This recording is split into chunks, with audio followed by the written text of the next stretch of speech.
Sir अवांजी चांहि।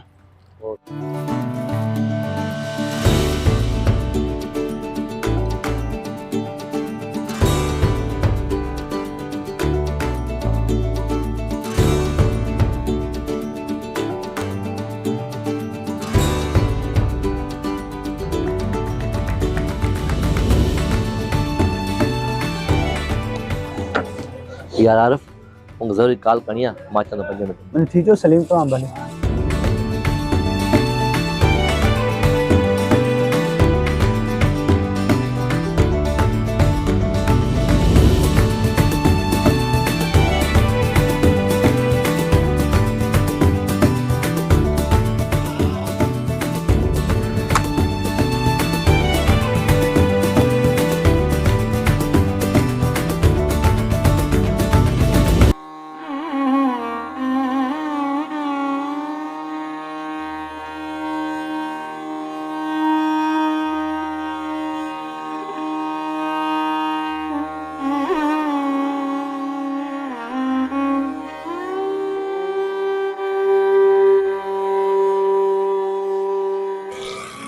बटू क्यों गिरा यार?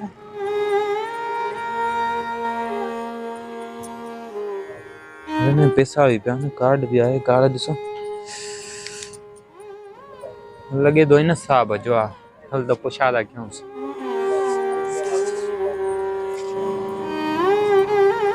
साहब कहाँ हो बटू गिरी पे होते? हाँ बाबा ये मुंहिंजो बटू आहे तव्हां किथां मिलियो? हाँ वो ही तो पियो थियो। अच्छा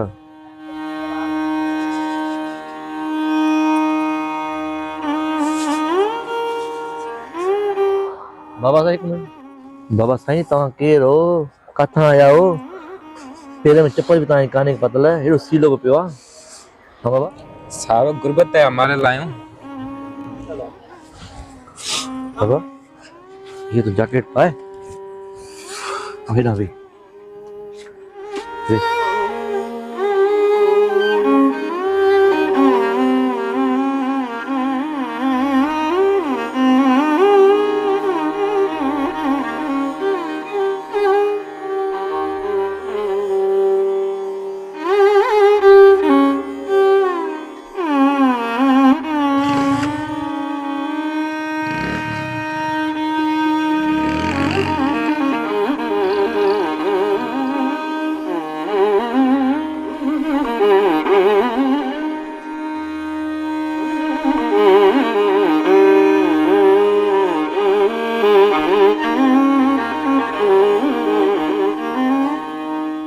बाबा साईं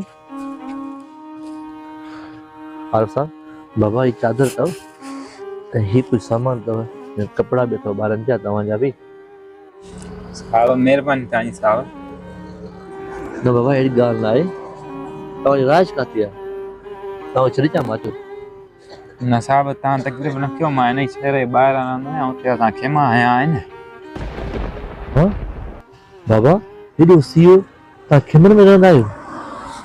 हाँ साहब इहो मींहनि में असांजा घर किरी पिया उतां हलिया वियासीं खेमा आया आहिनि कंहिं असांजी सार न लधी खेमनि में वेठा आहियूं हाणे।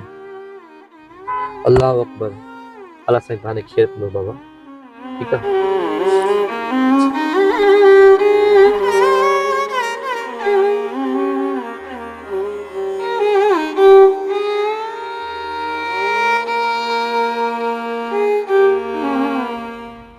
सलीम यार गाल तो बुध